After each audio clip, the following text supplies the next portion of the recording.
Okay, let's do some news while I'm sitting here. Driver ticketed after crash in roundabout on Morse Boulevard. Wildwood landscaper charged with slapping rival in turf war. There ain't no turf war, dude. I hire whoever I want. This is not your turf. It almost sounds like a street gang, doesn't it? Village's firefighters say 25% tax hike didn't help fire department. No, I don't know what's going on without that tax hike.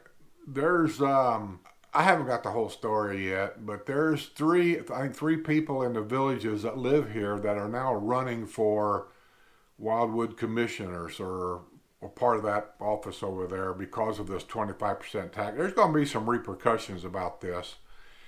And I also read somewhere where somebody said this 25% tax hike might be revoked or something or changed.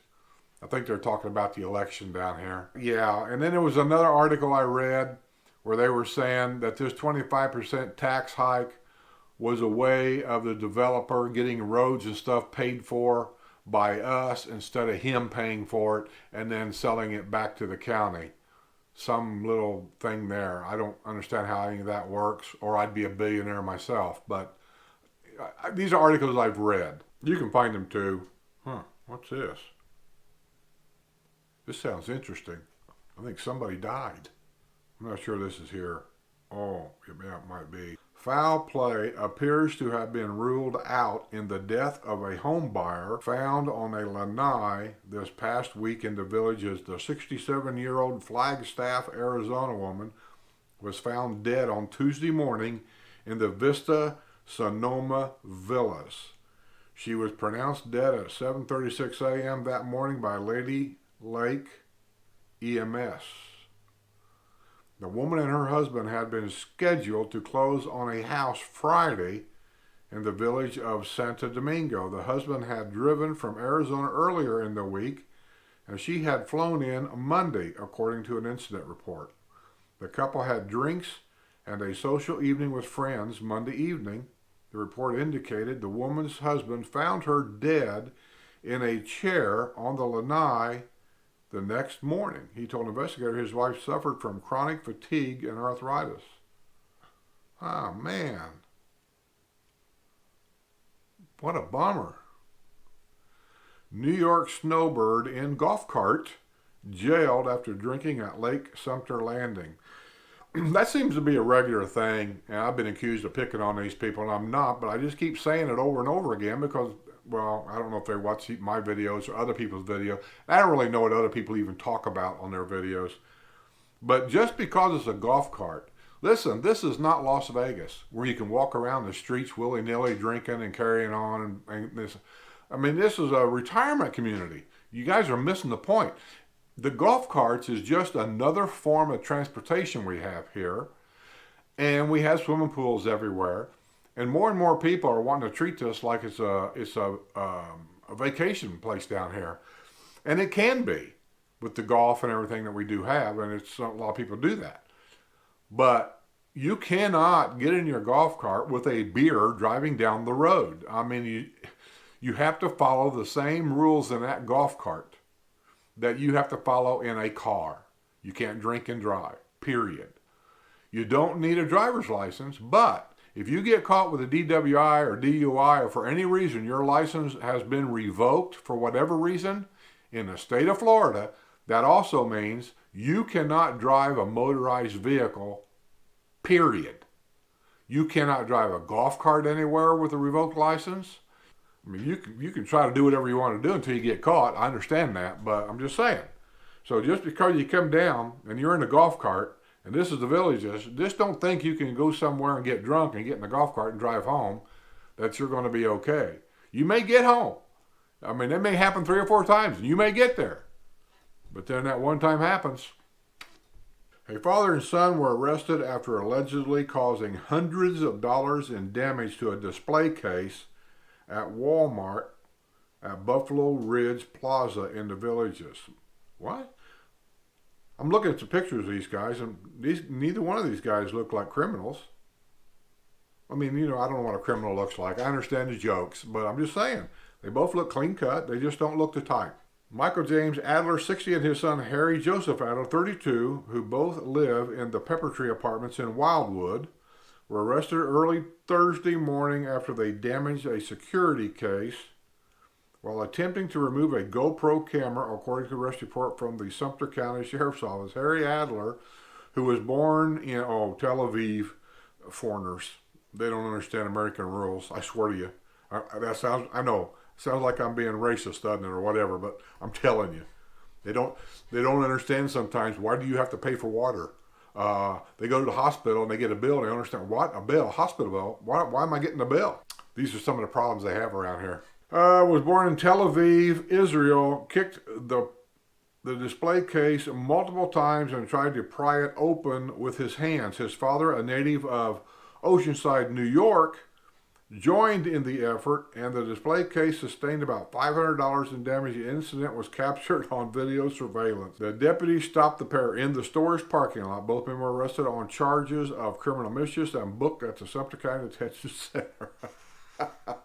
You can use your imagination, can't you, what's happening here? He's probably just wanting to buy it. He's probably just wanting to buy it and take it to the counter and pay for it, right? But he couldn't get the door open, but it was just sitting right there. I could see it. It's sitting right there. I'm going to get it. This damn door won't open. I can hear it now. A Village of Mallory Square man has entered a plea in a stalking case involving the daughter of a couple in the Villages. This past week in Sumter County Court, 55-year-old Andrew Cecil Benji entered a plea of not guilty through his attorney, Jamie Washoe Spivey.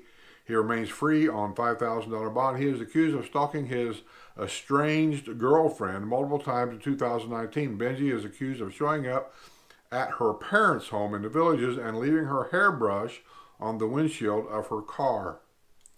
He had shown up at her parents' home as recently as November, according to an arrest report from the Sumter County Sheriff's Office. Additionally, Benji is accused of referring to the woman as a whore. I'm just reading the article. To her current boyfriend. He also reportedly approached her at a restaurant and then stood over her and yelled, "This is the Villages, whore." This dude's got a problem. I never understood that. Why they just can't just go their way. Just go your way. There's no kids involved. You're 55 years old. Just move on. Go ride another horse. Forget I said that. That didn't sound right. Here's another one of these articles. I've read several of them, and this is in response to the 25% tax increase. Let me find the article here. I probably won't be able to read it all because it's probably a long one. Most of these articles are. The Fair Government for Sumter Political Action Committee has been formed with the goal of ousting the 5 incumbent Sumter County Commissioners. In a news release, the PAC announced it wants to replace the incumbents with independent, qualified, thoughtful candidates who will always place the interest of Sumter County residents first. That little line there is in saying that the incumbents to now are in cahoots with the developer and his companies. That's what they're referring to. The formation of the PAC was fueled by the Commission's unanimous decision last year to raise property taxes on Sumter County residents by 25%. I got to say one thing about that. Every state I've lived in has always had a cap on how far or how high you could raise property taxes per year. You just couldn't willy-nilly say we're going to double it next year. Yeah, they had laws saying you can only go up so many percent each year, and you had to go in front of a commission to get that approved. In Indiana, the gas company, the electric company, all utility companies can't raise their prices just because they want to. They have to submit to a commission, and then that commission will decide if they can raise them, and if they can, how much. I thought that was pretty much every state, but I don't know.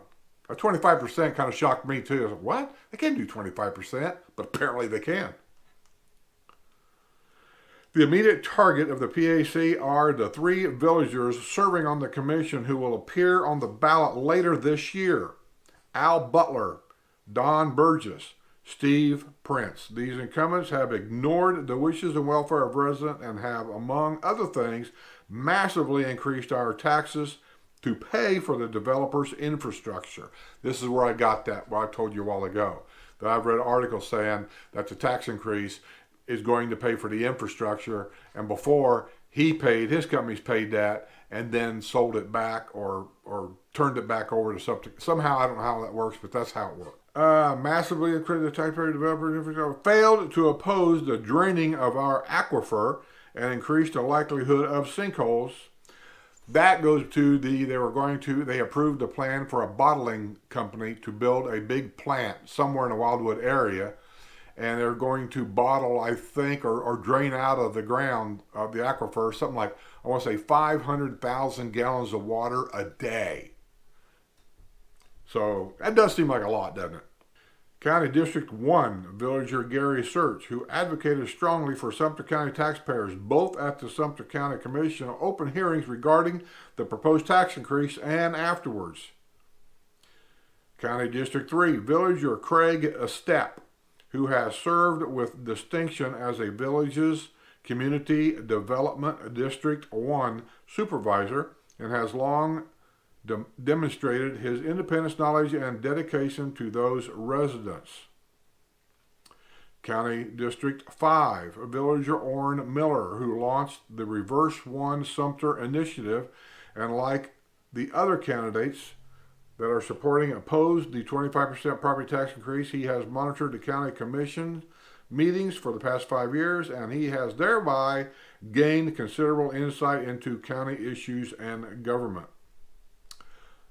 Well, I generally don't get into politics whatsoever, but that's kind of could affect anybody that's watching this that is considering buying a home in Sumter County. The Villages is in 3 counties: Lake County, Marion County, and the largest part of the Villages is Sumter County. That's all of Hill. That's basically almost everything down south here, which is Finney and all that, Sumter County.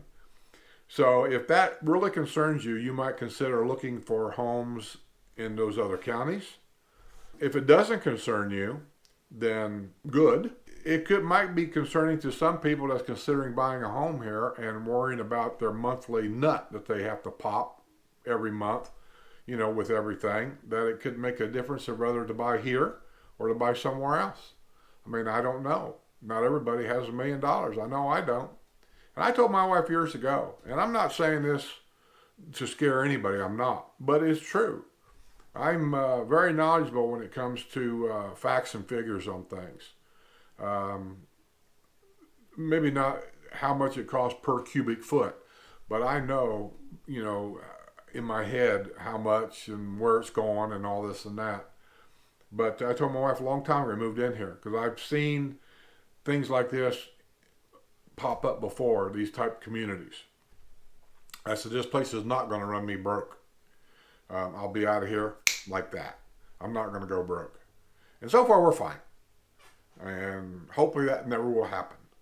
But I am keeping an eye on things. When I moved in here, the amenity rate was $142 a month, I believe. Now it's up to $162. When I started coming here many years ago, I want to say 20 years ago, the amenity fee was $124, I think. And now it's $162. Property taxes are going up 25%. And it's going to hit us the first time this next year. Well, is that enough to scare everybody? Not really. If it's an extra $250, I'm okay. But there might be some people living here that $250 is the difference. I don't know that it is, don't know that it ain't. Okay, Google, tell me a joke.